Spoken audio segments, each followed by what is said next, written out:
What's up, everybody? Welcome to Faith Feeders TV, where we encourage you to feed your faith and starve your doubts. Today is day 25 of our daily reading from the Bible. We've been reading the book of Proverbs. Proverbs has 31 chapters. You can read one chapter per day and get godly wisdom that you can apply to your everyday life.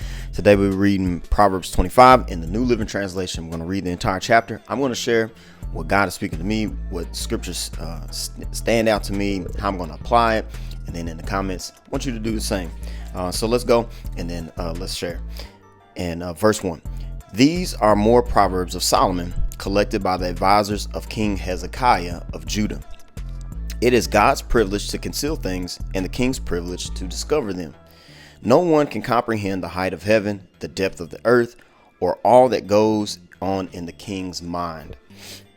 Remove the impurities from silver, and the sterling will be ready for the silversmith. Remove the wicked from the king's court, and his reign will be made secure by justice. Don't demand an audience with the king or push for a place among the great. It's better to wait for an invitation to the head table than to be sent away in public disgrace. Just because you've seen something, don't be in a hurry to go to court. For what will you do in the end if your neighbor deals you a shameful defeat?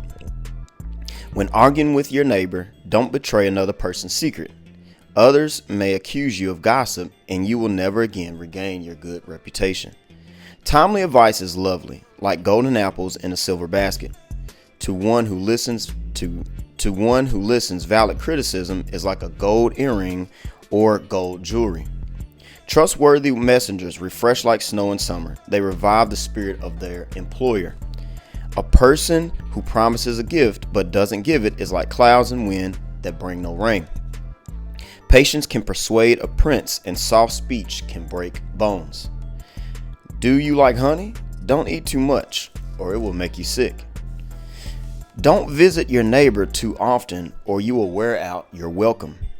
Telling lies about others is as harmful as hitting them with an axe, wounding them with a sword, or shooting them with a sharp arrow. Putting confidence in an unreliable person in times of trouble is like chewing with a broken tooth or walking on a lame foot. Singing cheerful songs to a person with a heavy heart is like taking someone's coat in cold weather or pouring vinegar in a wound. If your enemies are hungry, give them food to eat. If they are thirsty, give them water to drink. You will heap burning coals of shame on their heads, and the Lord will reward you.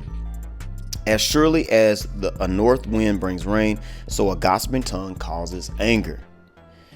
It is better to live alone in the corner of an attic than with a quarrelsome wife in a lovely home. Good news from far away is like cold water to the thirsty. If the godly give in to the wicked, it's like polluting a fountain or muddying a spring. It is not good to eat too much honey, and it's not good to seek honors for yourself. A person without self-control is like a city with broken down walls. That concludes chapter 25 in the New Living Translation. Now, two things that I have highlighted. There's a lot. This is one of my favorite Proverbs, actually.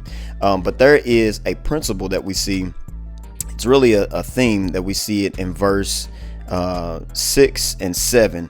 Don't demand an audience with the king or push for a place among the great. It's better to wait for an invitation than to be sent away in public disgrace. I think this is a key principle, especially in this day and age where people they are more concerned, or not more concerned, they're concerned about their social media following and their presence. And so there are people that I have a great following, or I have a lot of people that follow me. I have a good social media presence. And so sometimes you may show up to an event, and there are people that have this like diva mentality, and they just like expect to get into the VIP area, or to sit on the front row, or to be welcomed to the back in the green room.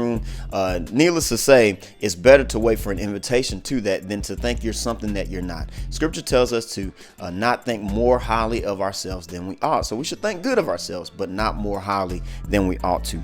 And then the last verse 28, very good principle here. A person without self-control is like a city with broken down walls. And one of my Bibles, I had it written down, a city with broken down walls. In that time, cities were fortified when they had walls in their city. And so a city with broken down walls simply means that anybody and anything can get in.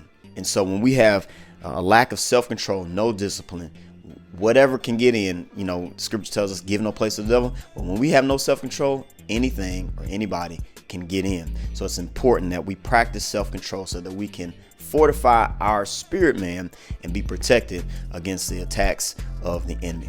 Share in the comments what you get out of Proverbs 25. Remember to feed your faith, starve your doubts. Be blessed.